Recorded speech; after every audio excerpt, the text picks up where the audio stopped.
Good morning. It is September 2nd on a Friday morning, 9:02 a.m. I tell you what, that hour between finishing the Fortnite live stream and starting this live stream goes by so quickly. A couple minutes ago, I looked at my watch to see if I had another 5 or 10 minutes. Nope. It's 2 minutes before showtime. So here I'm bringing up my confirmation that the audio is coming through. What else? Oh, I'm going to give you the weather report. That's kind of a routine on the Fortnite stream that I give the weather for Fresno, California. But today, right now, it's 80 degrees, and we're expecting a high of 111 degrees. I know that doesn't quite match up with Kerry Holzman's temperatures there. It'll be interesting to see what he gets today. His stream will be coming up. I'm going back to putting the watch on the table because I got somebody in the community now that is sending me text messages about issues that come up during the stream, and I don't notice those messages unless I have the watch on the table, because if I have the watch on, then text messages for accounts that I've listed as VIP, it vibrates on the phone, but I don't notice that during a stream. If I have the watch on the table, then the phone will do some kind of a noise that I have set up. All right, so today's title, Windows Daily 46, Purchasing Spinrite with Privacy.com card. I've done a few purchases in the past with the Privacy.com card. I did already look through the chat from yesterday's session and my channel notes and my emails. There's nothing there for me to go catch up on or question. There's no questions to answer.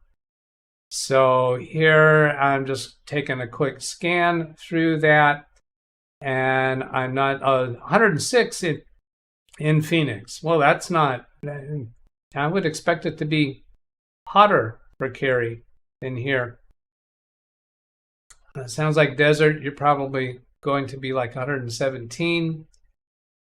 That sounds like desert weather. Desert weather. You're probably going to be like 117. Well, today forecast for 111, but we have a heat warning through the rest of this week. 113 in Las Vegas, so there's hotter. So I'm going to get right to it. Now, Ken Stout. Is Ken Stout in the room? I think so. Yeah.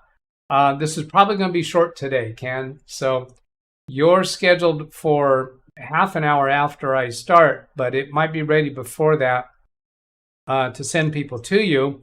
And you can start your stream early if you choose to, or wait until then. Of course, it's not like I'm giving you permission. I think you already know that you can start the stream early, and I don't know, that might help prevent audience from falling off. So let's go over here and go purchase Spinrite. Well, I guess before I do that, I could mention, I think I've said it before on my channel that I purchased Spinrite in the past. And I went looking to see if I had any records of the license. And no, I don't. It was before I was using, that would have been back in the days when I was using an HP Palm device. It had a little screen that folded up. It had a little keyboard in it. It was basically a calculator on steroids that had some word processing capabilities, some spreadsheet capabilities built into it. And when I got an upgraded item, I went through like about 3 models of those. HP, I don't remember what they were called, what the model number was, but I started with a particular model, then they came out with a new model a couple years after that, and a newer model a couple years after that. I think probably the 3rd model had the capability of uploading to a computer, because before it uploaded to the computer, I was just using it straight on that. Remember, let's see, that would have been after I started my business that I started using those devices, which had been 1992. and a few years prior to that working for another computer company. I don't recall that I had the Palm devices then. No, I didn't, because I would go to my clients' offices and I had one of those, a 14-inch legal pad that I would take to my clients' offices to make notes about what I was doing on their computers. And then when I went back to my office, I go to my desktop computer and I would transcribe some of that, but usually I didn't wind up transcribing. I'd just keep the yellow legal pad for those notes. Yeah, those are the days. So I just decided I don't care about trying to make good on that license. I'm just going to go buy a new license. And I don't know, Spinrite might actually have a trial mode. I don't know if I'll go that road or not. So I'm going to do a Google search for Spinrite. And I know it says at grc.com. That's Gibson Research Company, Corporation, whatever it is, .com. But I just did the Google search to show that that's an easy way to get to it. Now here, this video is Steve Gibson actually explaining. I'm going to mute the audio on that. He explains the philosophy, the strategy, what Spinrite actually does. And I'm just going to go up. It's in black and white. That was January 12th that he recorded that. And at that point in time, I think he was up to Spinrite 6, which is still the current version. He's working on a new version, and somebody in chat today commented about that. It's taken a long time. I think somewhere I saw in here that the original version of Spinrite he took about 8 months to do, but now it's more complicated with all the different hardware and BIOSes and complications to the industry now. But I'm very eager to find out about that. Now, I am not approaching this as saying that this is going to work. This is going to fix these two hard drives that I currently have that I think are good candidates for Spinrite. And I don't trust other people's comments about, some say, oh, don't use Spinrite, it will destroy the drive. I have others that say it's just the greatest thing since sliced bread. And the people that are in the early, the trial people that use Steve's prototype of the new version, they have fixed Tesla drives. This version that I'm going to download today has a history of fixing TiVo drives and a lot of other type of drives. But this version, I believe, is only for spinning disks, that it is not for SSDs. But I'm very eager for the new one to come out. And Steve describes it as a maintenance utility for drives, for storage media, not as file recovery. And that's where I think there's been a bad rap among some people about Spinrite, is it's not the same thing as like $300 data recovery or other file recovery capabilities. And what I understand this to be is really going after bad sectors. When you have bad sectors on your drive, which is what this drive from Ken Stout is, and recently when I was up at the cabin, I discovered this drive, the backup drive that I've been using for my computers, now has a problem. We'll get into that problem when I go to actually try to run Spinrite on that computer, on that drive. So let's come over here and see what it takes to purchase Spinrite. General information, purchase Spinrite. Now I have not gone through this to see what the screens look like. And Steve actually pokes fun at his website being kind of outdated in its layout and design. He's not a web developer.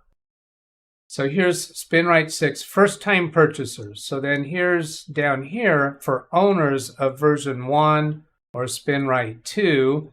You get a little bit of a discount. For owners of 3.1 or 4, $49. For owners of 5.0, $29. I think I actually own Spinrite 6. It might be Spinrite 5, but I bought it back in the 20th century. Last century. We're in the 21st century right now. So I'm just going to go ahead and buy a new license. I'm fine with that. That's a very reasonable price for a person who is in a full-time computer support business. Well, I guess I should see, is there a trial mode?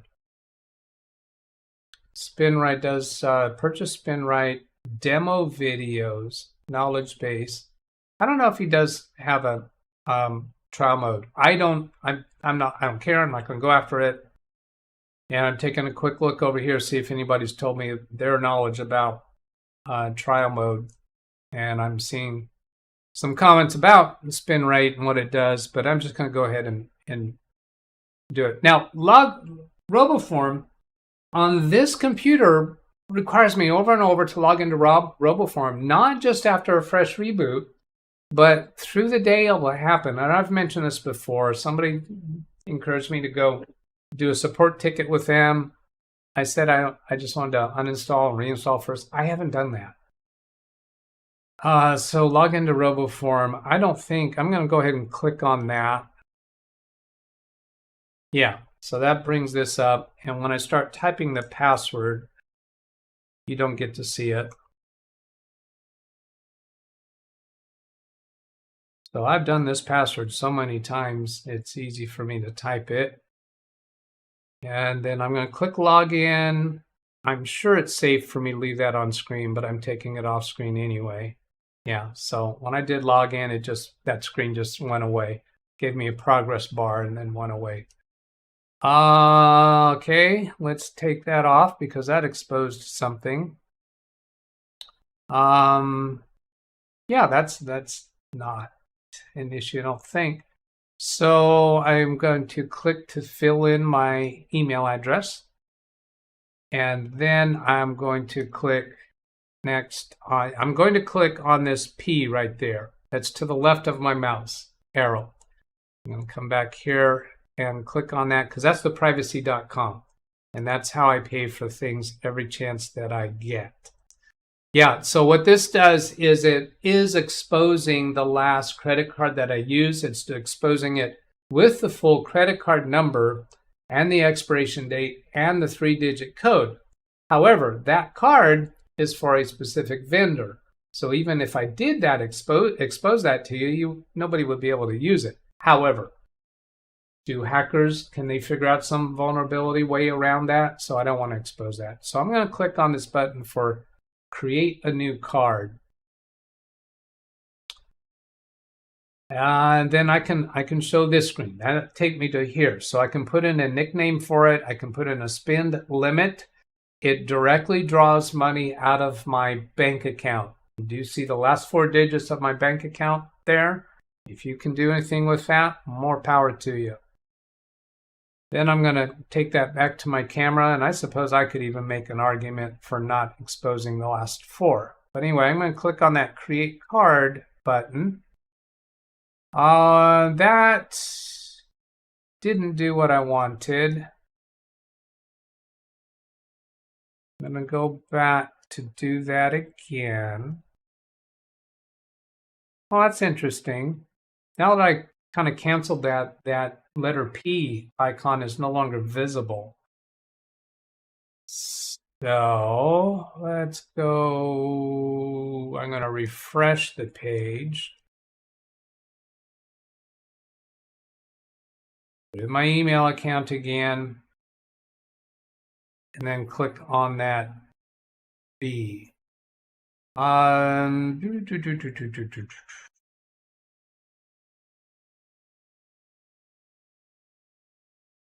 Yeah, I better start doing some blurring. Let's get to this blur window. Can I do that there? How do I do that? Oh, yes. So let's see how this goes. So that's everything blurred. Interesting. So then go click on that P, and is everything going to be blurred? All right, I'm going to try that. Yeah, so here's that last. Oh, this is interesting. I didn't know it would do that. This one down here is what I said was the last used card. And then when I clicked Create Card without giving it a name, it created this card. And that's the number that it put in. and it put the grc.com right up here. Oh, all right. So that's workable. Now, and I know that was all blurred out. You couldn't see it.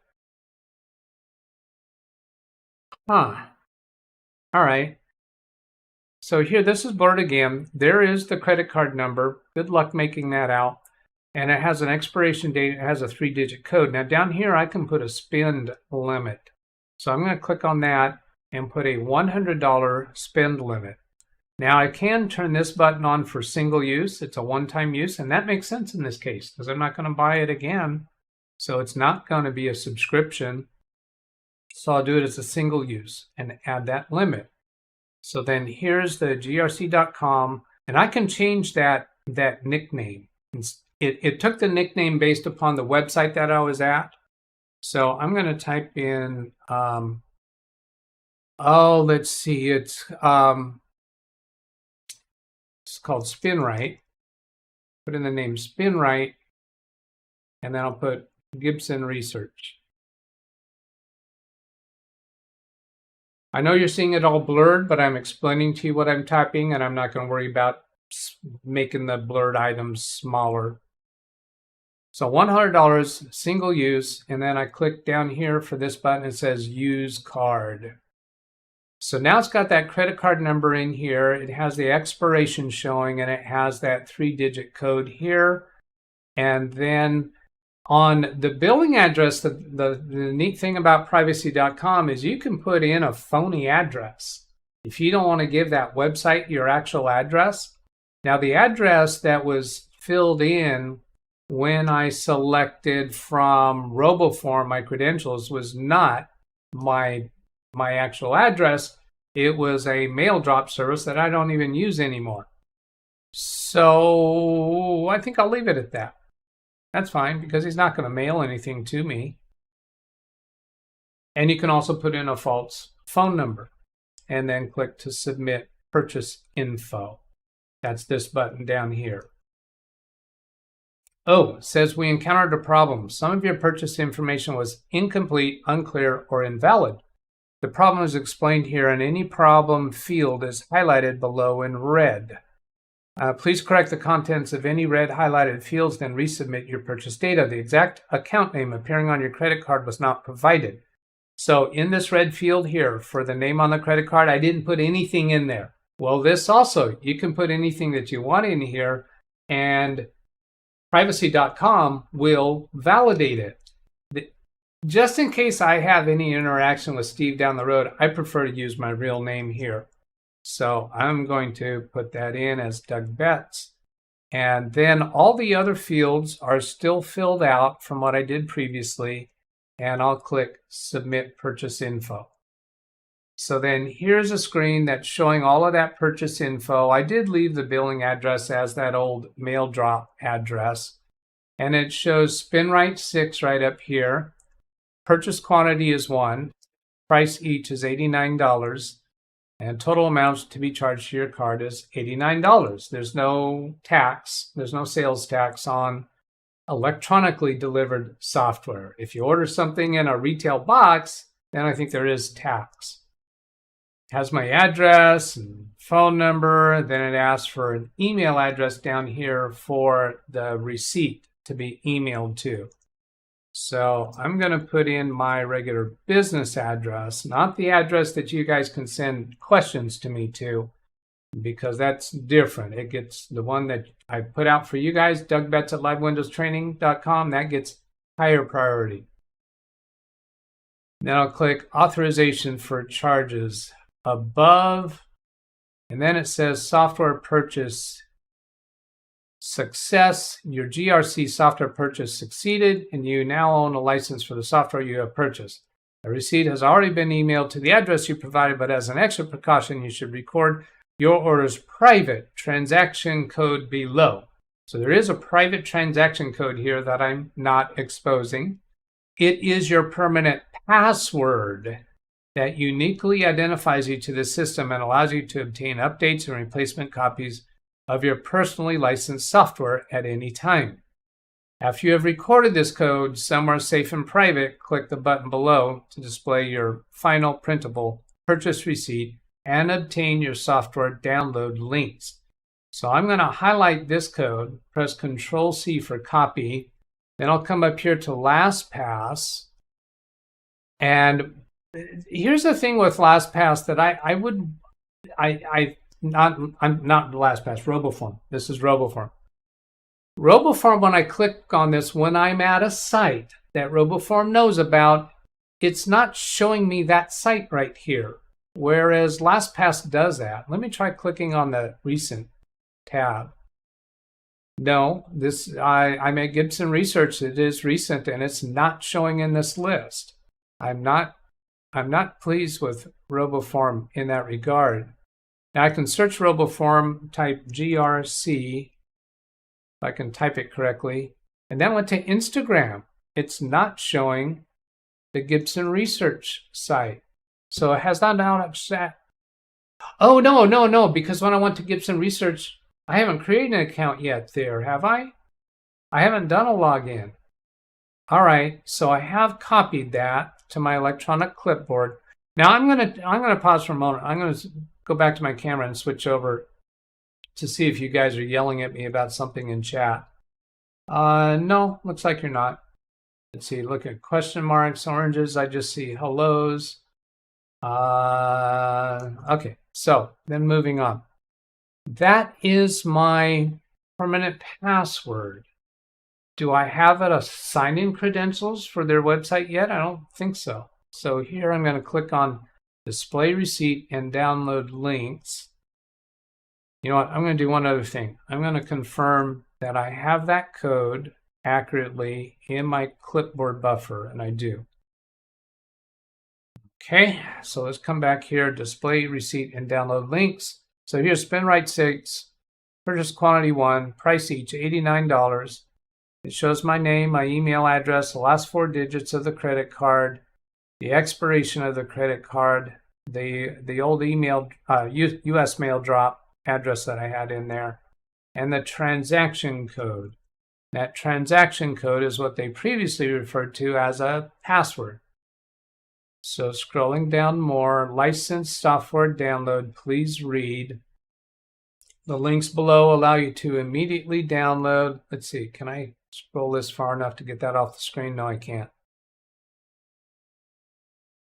Maybe if I zoom in a bit, yeah. All right, so this is all, nothing private here. So unblur that.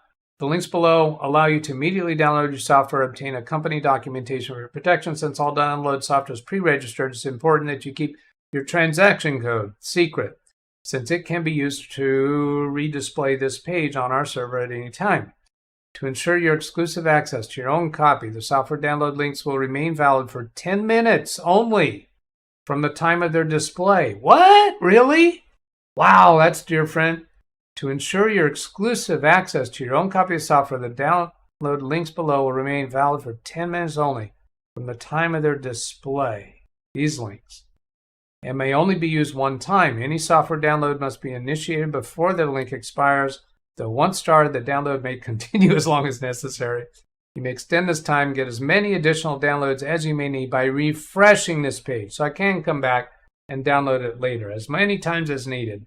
Each refresh creates new valid links that may be used to start additional downloads within 10 minutes. If you're wondering why we've gone to these extremes, please see this page.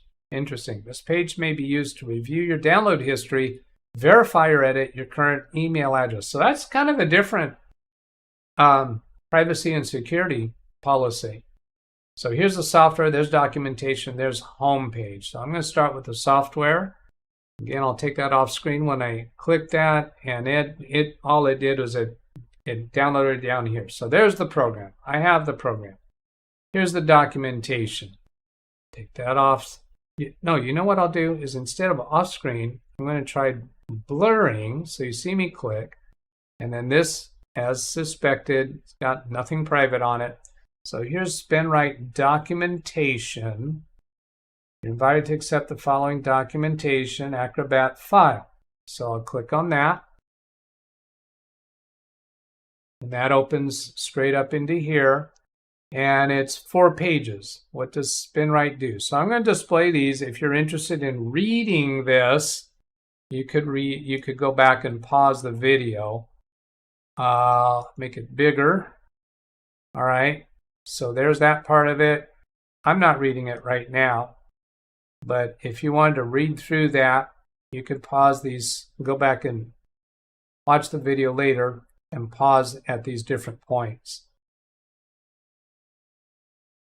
I think that I will read it offline so that when I go to actually use it, I will have this knowledge. I guess I should have my picture-in-picture turned off for you to really be able to read that.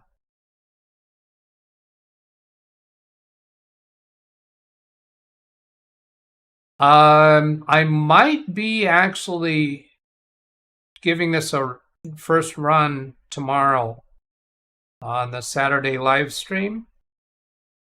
But once we start it running, I think there's going to be plenty of time to address other topics if there's other questions or issues people want to bring up. All right. Ken, I think I'm getting close to the end here. It says 5.0. Wintermute says that says 5.0. You purchased 6.0. Really? I didn't notice that. I'm going to go back and look at that.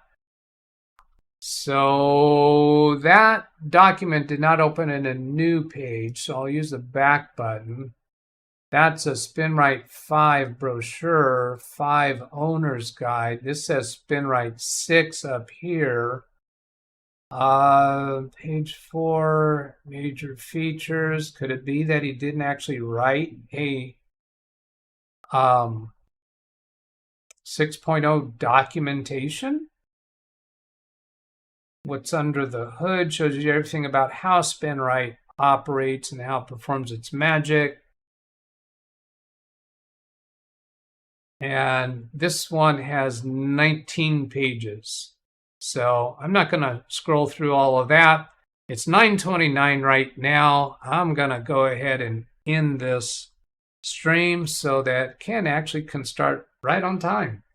Are you ready, Ken? It is currently 9:30 right now.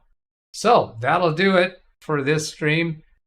Ken's redirect will come up in a moment. So I hope that was useful. Have a great day. Catch you later. Goodbye.